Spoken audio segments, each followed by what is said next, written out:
Hello and welcome to the Coaches Show. This is Gary Livengood along with head football coach Jonathan Tennant and our producer and director Steve Blake. Coach, you're on the road, non-conference game down to the Eastern Panhandle. That's usually a pretty rough place to go for the Preston Knights. Yeah, they're playing some good football over there. All those teams, I think most of them made the playoffs last year, so we're taking a look at our scheduling right now. And it looks like Martinsburg and Hedgesville and Musselman and a few other ones going to make the playoffs this year. Coach, game starts off not in a good way for Preston. Hedgesville starts off with a touchdown, 50-yard pass and run. Yeah, that's something we repped a lot during the week. That kid, Najee, I don't know his name, number 2.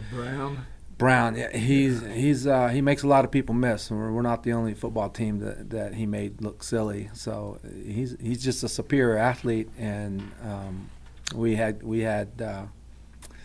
there's 22 starters on offense and defense, and with the kids that we had out that Friday night, 8 of our starters didn't play Friday night. So we had to replace them with some first-year players, one freshman. And that makes it tough when you're going against the number 6 team in the state that's loaded with athletes. What surprised me, though, Dakota Holt, was that a surprise to you? Because Dakota had reps during the week for the quarterback. No, or did I miss something? I think you missed something. We found out Monday that he was out for the week. So Colton Rosenberger got all the reps. You kept it a secret. I guess. Yeah, we tried to keep that on the down low because that would be just another advantage for them. Yeah. But the thing is that though, I mean, they're basically the same type of quarterback. They're both very mobile and very quick. They can run and throw. So you're going to defend them the same way. The only difference is Dakota's a little more experienced and has a little more strength and speed to him. And in the first quarter, I think Hedgesville intercepted a pass, and you're down 14-0 at the end of the first quarter. Yeah, 2 plays, down 14-0. I mean, the first or second play they ran from scrimmage, they scored, and we turn around next series, throw an interception, pick 6.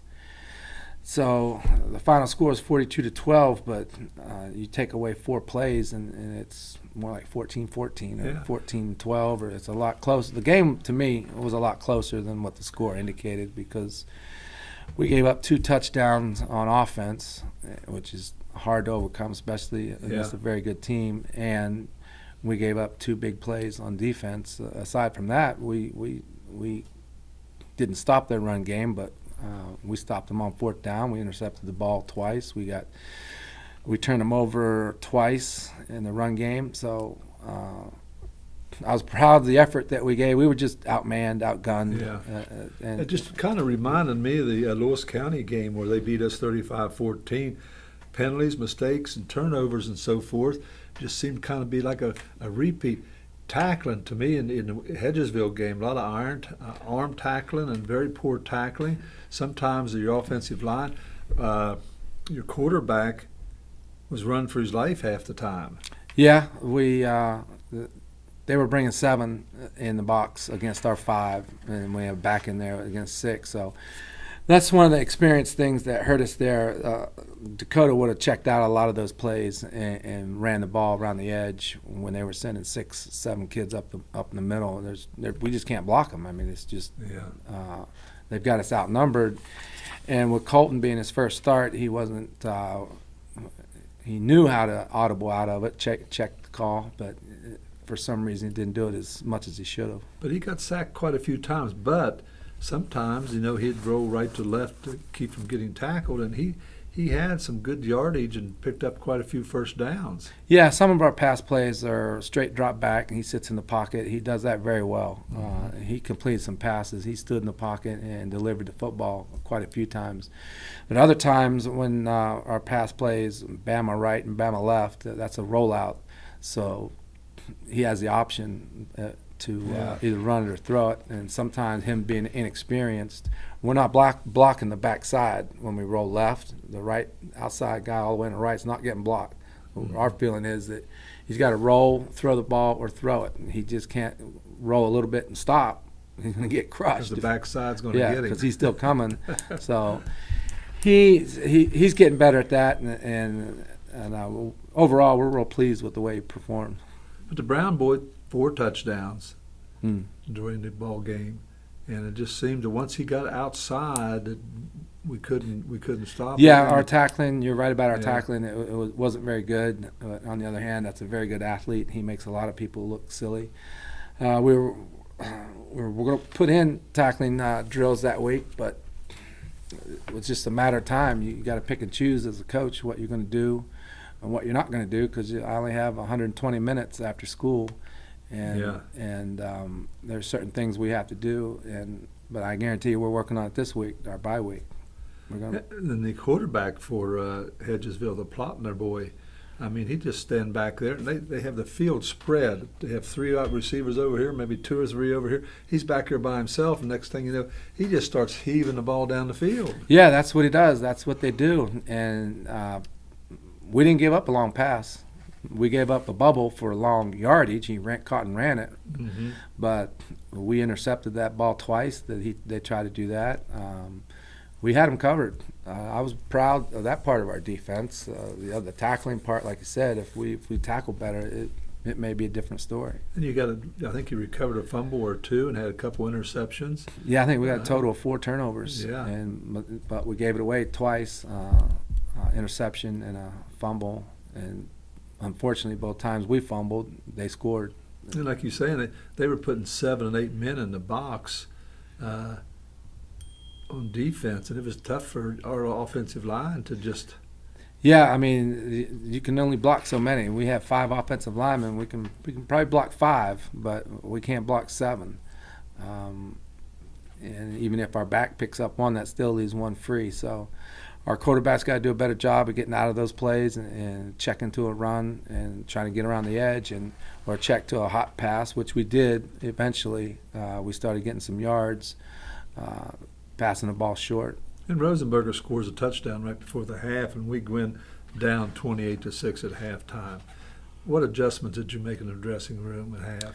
Well, defensively, our kids were confused about certain formations they were running out. We practiced a certain defense. We practiced our green coverage against empty and quads. And we were supposed to be in silver versus trips, but our 2 outside linebackers got mixed up, and the one that was supposed to be covering the single side and blitzing, the slower one, he was supposed to be covering the single side and blitzing, and the faster one, more experienced one, was supposed to be covering the number 3 receiver, the Brown kid, number 3 or 2, and that's what happened on one of those touchdown passes. So. And we'd never faced an offense like that. They were a true hurry-up team. I mean, they didn't huddle. They got in their formations, and probably within 10 seconds, and they ran the play. So that was something new to us. We changed our defense a little bit, anticipating that. We had Blake Miller playing a little D-line, trying to get some pressure on the quarterback. We didn't get through till late, too little too late. That was one of our keys, to get to him, put pressure on him, and we didn't do that. Another key was to get to at least 2 interceptions. We did that, but and you ended up losing 42-12, Coach, to a very good Hedgesville team. Like I said, they're ranked 6th in the state. And looking at their schedules, they got some good games coming up with Musselman, Martinsburg. I think Martinsburg. So they're going to be a good team. They're going to be in the playoffs, but they're just jockeying for position now. Right. It was starting in week 7. Yeah. And to see, we'll look at the SSAC rankings here in a minute. Coach, again, that was the 5th time we played Hedgesville. Last time we beat them was in 2014, 35-6. And I think probably the loss of Dakota Holt. He's passed and rushed for over 700 yards, so you've lost a little bit of offense in that ball game. Oh, yeah, like I said, we lost 8 starters. We not only lost Dakota Holt, we lost Justin Moats, who's our best pass rusher. Was a Nizel boy? I know he had a rib injury. Was he playing? He played. He got 2 interceptions. He played through pain. Real proud of him. He said something about taking some pain pills of some type. I don't know about that, but he ended up with some bruised ribs. But him and the Brown kid, number 2, they were battling at it on both sides of the ball. It was just good to see 2 high school athletes just going at each other and trying to make plays for their teams. It's fun to watch. Besides Moats not being there, 2 of our secondary players were out. Jacob Brady and Jesse well. Gribble. 2 of our best starting defensive backs don't play in the team that passes the ball 70% of the time. Yeah. So if we had those kids, I think it's a different football game. But I know the Gribble boy, Jesse Gribble, against Lewis County. I mean, he was putting the hurts on some of those. And Jacob Brady is probably playing the best football on defense besides Blake Miller. I mean, he's come a long way from where he began this year. He didn't play much JV because he was injured his sophomore year, but he's come a long way on the defensive side, and we're excited to get him back next week. You played against probably with the best quarterback in the Eastern Panhandle, the Plotner boy, but we're going to talk about West Fairmont, or Fairmont Senior coming up here. This Neal boy for Fairmont Senior is only a junior, left-hander, and he's probably as good as or better than the Plotner boy. Yeah, I think he's more dangerous than the kid from Hedgesville, because you know what the kid from Hedgesville is going to do. He's just going to throw it up, and he's going to let his receivers make a play. This kid from Fairmont Senior, he can run it, and he throws a lot tighter ball. I mean, a lot more velocity. He doesn't just throw rainbows up. I mean, he throws out routes on ropes, and it's hard to defend those kind of passes. Being an old coach, ask the dumb question. Right-handed, left-handed quarterback. How's it much difference is it? As far as covering, not much. And now up front, where we want to blitz from his backside. We may switch some things up there to try to get some pressure on him. I mean, that's the key. I mean, the secondary can only hold their coverage so long. We've got to get more pressure on the quarterback, and this is no different because they've got probably a very good receiver in the Bryson Gilbert kid that's been around for years. He's the one that beat Bridgeport last year with a long pass in the end zone. So he'll be back, and along with number 55, Dante Stills, D1 signee. So it'll be tough, but we're going to be preparing the next 2 weeks, and we'll be ready. So, Coach, you go to 1-5 on the year. Hedgesville goes to 5-1. You're off this week. Let's look at some of the awards that some of these young men achieved during the Hedgesville game. Well, offensively, we gave out Player of the Week to Colton Rosenberger. He did a great job stepping in and helping the offense move. They shut our running game down pretty good, but he was able to make plays. Defensively, we awarded that to Tucker Nizel. He had 2 interceptions, 1 in the end zone, pass breakup. So that was an outstanding effort on his part. Special teams, we didn't award any special teams this week. No one distinguished themselves. We've got 2 weeks. We've got to get better at special teams. And scout team is J.J. Townsend. He's a freshman. That's a new name. He's coming along. If you were at practice tonight, he got some varsity reps at tailback. So he's surprising some people. Not a very big kid, but he can. He's got great vision at the tailback position, and we don't want to push him along too soon. But he's got a good future with us. I was noticing tonight there's more and more decals on helmets. I think Blake Miller and a couple of those boys probably may need another helmet before the season's over, Coach. Yeah, I'm not real happy with our reconditioning service we have. A lot of those helmets, that paint's chipping off, and underneath the paint, the black paint's all different kind of colors, yellow, green, red. So it's not a good look, but I would be having that salesman in here to take a look. yeah. Oh, he's gonna see him when he comes back in the That's winter. big money. Yeah, it is. Yeah, we award performance decals for certain performances. We try to keep it team oriented. Like if the offense gets scores 21 points or more, everyone gets a decal. If we win, everyone gets a decal. If we get a certain amount of rushing yards, everyone on the offense gets a decal. And the same kind of thing on defense. So good luck and congratulations to those young men. Coach, looking at some scores, University High School overtime goes down to St. Albans and just squeaks by St. Albans 44-37. That puts University High School 6-0. Yeah, they're probably still number one. They play Hampshire this week, so they may be undefeated coming to Knight Stadium, which is fine with us. That's the way it looks. Our kids aren't scared of them, so and we've been talking about them since the scrimmage. Yeah, they played well against them in the scrimmage. Yeah, we did. We played very well. So I don't think we'll be intimidated when they come to town. Morgantown High School goes down to Musselman, plays Musselman, beats Musselman 39-29. First loss for Musselman. Yeah, that's the first regular season loss they've had for a while, I believe. They still had the running back they brought in here last year, the Northcutt kid that was all-state last year. They must have shut him down or something because, I think Morgantown got a quarterback back too. The Hogerson kid. Yeah. Kaiser, 4-1 on the season, plays Hampshire, beats Hampshire 53-12. Hampshire drops to 2-3.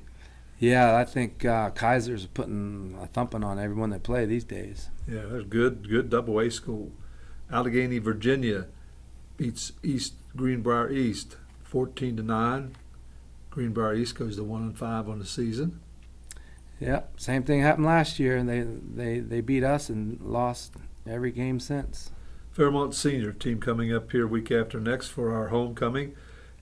5-1 on the season. They beat Elkins 42-14. Yeah, they've got some firepower. There's no doubt about it. They've got probably an all-state receiver, running back type kid, and a Gilbert kid, a quarterback that can run and throw, and a lineman that's all that everybody wants on their college team. But like I said, we're going to prepare. We're going to have a good plan for them, and our kids. It's homecoming. We got a lot of seniors, so it means a lot to them. They're going to come out and they're going to play hard. I'm sure they will. Bridgeport beats Buchanan 35-19. Buchanan drops to 2-3 on the season. Yeah, they're going to come. I'm surprised Bridgeport gave up 19 points to them because they usually don't give up that many points. North Marion plays Berkeley Springs, goes to 4-1 on the season, beats Berkeley Springs 49-7. R.C. Byrd 3-3 on the season, 48-39 over Lewis County. Yeah, that must have been a heck of a game. I was surprised at the score, especially Lewis County scoring 39 points against RCB. Yeah, they had only been scoring like 2 or 3 touchdowns a game when before they played us. It was averaging 1 touchdown a game. Right, and we gave up a special teams touchdown and a defensive touchdown. So maybe the same thing happened there. Yeah, it could be. Coach, looking at the SSAC rankings for Week 7, University High School second under Huntington. Martinsburg is third. And looking at Musselman, they're fourth. Even though they lost to Morgantown High, they stayed at fourth. Hedgesville jumps up to fifth. So that's 3 top 5 teams we're playing yeah. on our schedule. Top 5, not top 10, top 5. Buchanan Upshur dropped down. They're 2-3. They dropped down to 19th. Hampshire dropped down. They're down to 21st. Greenbrier East is on 24th, and we're tied with Greenbrier East and Parkersburg South for 24th position in the AAA. Looking at the SSAC rankings for Double A, Fairmont Senior drops down to number 4, 5-1. Bridgeport 5-1 and number 5. North Marion jumps up to number 10. They're 4-1. And that's good for them. I think this weekend is a North Marion Bridgeport game, if I remember correctly. It may be. I'm not sure. That ought to be a barn burner down in Bridgeport. And Elkins dropped down to 20th position at 3-2. So RC Bird is 3-3 right now, and they're down on 25th. So they're going to have to fight their way up. Double A is very. You got to win 7 games, I think, to get in a Double A. James Monroe and some of them other schools up there. I don't think some of our Big Ten schools are going to get up in there to challenge them. Point Pleasant. Coach, coming up, you're off this week. What do you do? You got 2 weeks off. Well, actually 1 week off. What do you do in all your bye-week activities? We're getting after it. Normally on Monday we watch film and lift weights. This week we watched film and lift weights, and we went outside and worked on tackling. Yeah, little Oklahoma. I mean, those boys, you make a cracking. I mean, they were hitting. Yeah, Monday was a little lighter. We just had shoulder pads, but today, we did a 30-minute tackling circuit. We got to send a message that we've got to be a tougher football team overall. I mean, we have some individuals that are very, very tough that can play with anybody, but then we have some that need to pick it up a little bit, and we're going to practice the way we want to play. So we're turning the heat up a little bit, but there's a fine line that you can't cross. You can't beat them up and hurt them. So we're doing very controlled tackling drills. We want the intensity there, but we want to be we don't want to go head to head or take people's feet out, but we want to get our pads down, and as coaches we can control a lot of that. Yeah, I heard one coach told one boy, I mean, he put a hitting on one boy there. He said, let's just tone it down a little bit, maybe 70 degrees, but so we don't get anybody hurt. Yeah, I mean, that's, as coaches, that's the worst thing in the world, to get a player hurt in practice, because you just hurt yourself, especially if it's a starter. And when you can control a lot of things in practice, so there's no reason to get somebody hurt. It looks like you're going to have all your walking wounded back. It looks like the Moats is going to be back. Jesse Gribble's going to be back. Jacob Brady's going to be back. Branson Tasker will be back. There's a lineman that's been out for 3 or 4 weeks. We have a lineman, Ryan Sigley, that hasn't played all year. Sigley, yeah, okay. Who hadn't played all year? He hurt himself power cleaning, going for the school record power cleaning on the last day of summer workouts. Blew his knee. And he's been out the whole year. But he got cleared to start practice today, and he'll be back next week, and hopefully he'll be get a few reps on special teams and so forth against Fairmont Senior. And I tell you what, he's anxious, because I was talking to him whenever he was finished throwing the football and your kickoff drills, and he said he's anxious to play. Oh yeah, he's a 4-year good sized boy. Oh yeah, he's muscle. He's one of the strongest kids on the team, yeah. And there's not an ounce of fat on him. He's probably pound for pound the strongest. Like I said, he was going for the school record and twisted his knee. But and he was a starter, so we haven't had him all year. So that's going to give us some more flexibility when he gets back in the groove and gets enough reps under his belt. Yeah, and again, it's homecoming, like you said. I talked to Tina Silcutt, homecoming coordinator, and I think this Friday is voting for the homecoming court. So mind all the students at Preston High School voting for the homecoming court this year, Friday. And next week will be Spirit Week. And she said the cheerleaders are going to pick a different theme every day. Yeah, we try to build some excitement and some school spirit. In a couple weeks, our Pink Out game is coming up on October 20th. But that's University High? University High. It's also senior night. So we're selling T-shirts like we do every year. Our cutoff date to order and to pay for them is Wednesday, October 4th. So if you want to get your T-shirt, you got to contact either me or the school, and we'll put you in touch with the right people to get that ordered. So there's a lot of things going on at Preston High School.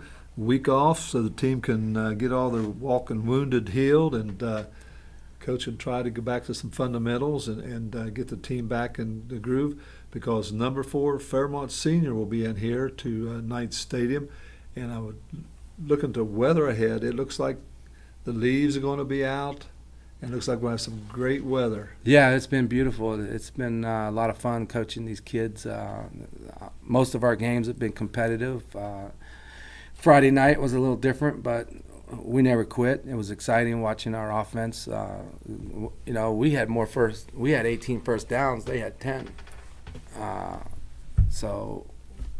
But they scored off our turnovers and we didn't. Yeah. So it was a little closer than it was. It was fun to watch the kids play. They just went out and competed, and I think they had fun, even though we weren't on the right side of the score.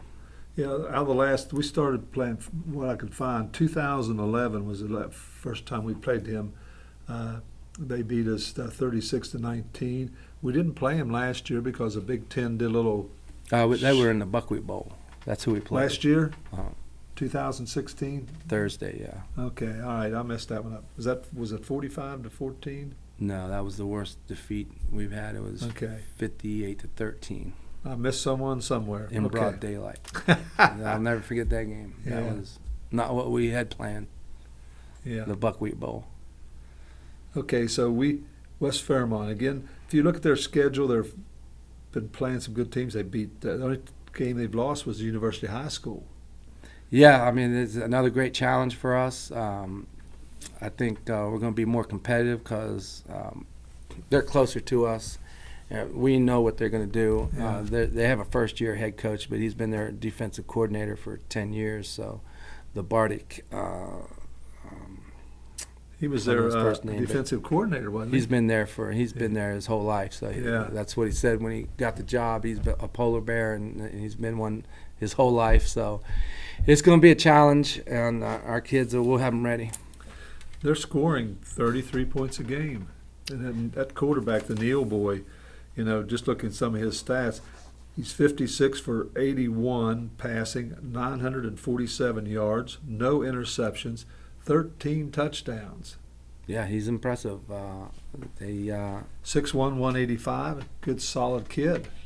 Yeah, that's the type of kid they had last year. He's a little lighter than the kid they had last year, the All-State quarterback. This kid may be even better at throwing the ball. And they only give up 15 points a game, so their defense also, of course, we can't forget the Styles boy. Yeah, the Steels. Steels. I mean, he's everybody's All-American. Yeah. I mean, he could play anywhere in the country.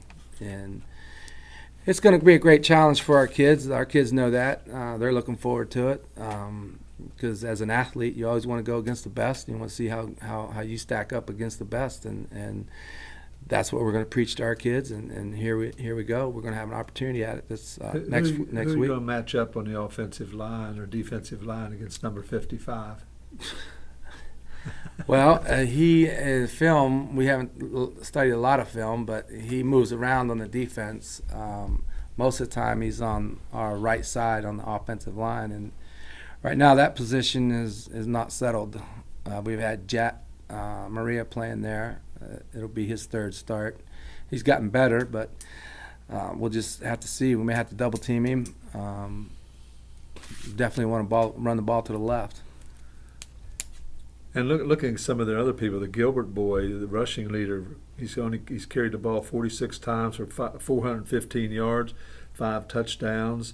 Again, and the Parsons boy, receiver, he's caught 17 passes for 334 yards and 7 touchdowns. Number 3. Yeah, they're pretty balanced. They're what you want on a spread offense. The way they run it, they can run it and they can throw it. And they got a quarterback that can run it and throw it, and they got a receiver that can catch anything. And he can also line up in the backfield and take it to the house. So, as a defense, we got to be balanced, and we got to know where these kids are, and we got to read our keys and make good tackles. Yeah, and that number 5, the Gilbert boy, I mean, he's not only a good running back, 6'1", 215, He'd be hard to bring down once he gets started, and he's not only an impact player on offense, he can run the ball and catch it. Yeah, he's like the kid that RCB had. He was 6'2", 220, but this Bryson Gilbert kid, he's a little faster. Yeah. The other kid was more of a bruiser. Gilbert, he's more of a slasher, power, speed, everything. Yeah. And, of course, the quarterback, number 9, very strong arm, quick feet. He can do it all. Yeah, he's come out of nowhere. I don't remember him in the JV layer. He's only a junior coach. Yeah. And the Clifton boys, a good defensive back. Number 12. And we have another number 21. He's a wide receiver. Has some speed. Yeah, they're always going to have athletes at Fairmont Senior. I think I remember the Clifton kid when he was a freshman the last time. We hadn't played Fairmont in a couple of years, but if I remember right, the last time we played him, they had a freshman line up at corner, so that's probably that same kid. Is he a senior? Who do we say? Clifton. Clifton. I found him here somewhere. 12 or 14, you said? 4? Oh, here he is, number 12, 5'10", 185. So he's one of the leading tacklers. Junior. Junior, okay. Yeah, junior, according to the stats. But, I mean, they got athletes, I mean, one right after the other, and their kicker. Kicker's only a sophomore, the Smith boy. And I was watching some of the things that young man can kick. Yeah. He's only a sophomore. Yeah, I think we hopefully we'll have an advantage in special teams. Looking, just skimming through at this point. I think we can make some plays in the special teams, especially in the return game. We're going to put in a few wrinkles, and we're working on our kicker's going to be better. Our regular punter might be back, and hopefully we'll get more production out of that position. And number 51, you watch for number 51 and 55 on defense. You know, the Kowalski boy, he's supposedly one of the impact players on defense, along with number 55, the Stills boy. Yeah, you got to pick your poison. I mean, the other defensive tackle they had is pretty good too. So we're going to try to maybe make it slow it down a little bit, let our defense make some plays or special teams or something, because their defense is pretty good. 6'5", 280. Wow. No wonder he's signed by WVU. Yeah. Yeah, but watching film, I mean, he loafs once in a while too. I was watching some of that University High School game. He was loafing once in a while. Yeah, we got to take advantage of that. The problem is with those big kids. Once the weather turns cold, they start playing better. And I noticed number 73, Kaylee Bushko, a girl kicker. Oh, really? Yeah, from when I was watching, she kicked an extra point. I forget which game it was. I don't know if she's still on the team now, but I kind of did a little research and was looking at that. She's 5'8", 130, and she kicked an extra point. So that's something novel for football in West Virginia. We haven't seen one of those in a while. No, I don't think. I think so. I don't know if she's still on there or not, Coach. But anyway, she's on the roster. So, Coach, good luck to you against Fairmont Senior. And this week they play Weir. Weir's 4-2. Of course, Fairmont Senior's 5-1, and Weir has a pretty good football team. Yeah, Weir is the only team that beat them last year, the last 2 years, except for Mingo Central in the state championship. So that'll be a good game. I'll give you something more to scout on whenever you get ready for playing here 2 weeks from now. Coach, JV team, how are we doing there? We played University last night, lost 22-0. Those kids are getting better. They're getting a lot of experience, a lot of reps. We take a couple varsity kids that have played varsity down there and get them reps just to get them more experience, because we have quite a few first-year players that every rep that they get, they're just going to be better off for it. And the middle school team still hanging in there. They're 3-2. They go to Suncrest Middle School in Morgantown tomorrow night, and that ought to be a barn burner. Yeah, and they beat the Morgantown team last week at University, so that was a big win for that program, and Yeah. we're excited to get those kids up here. Yeah. Sooner the better.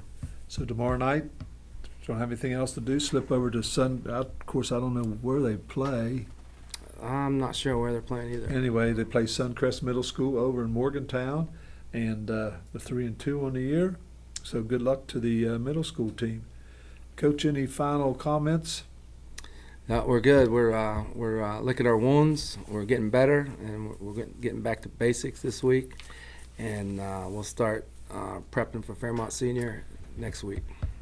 Bye week this week, so it'll give everybody a little rest and get all the walking wounded healed. So don't forget on Friday, what's the date? October 13th. 13th, October 13th, the fourth ranked Fairmont Senior High School comes in here to Knights Stadium to play Preston, and little revenge factor there because we haven't put a hurt on them for quite a while.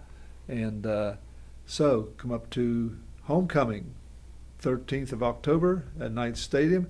So on behalf of Coach Tennant, Steve Blake, our producer and director, thank you for watching the Coaches Show on Atlantic Broadband Channel 7, your hometown TV station.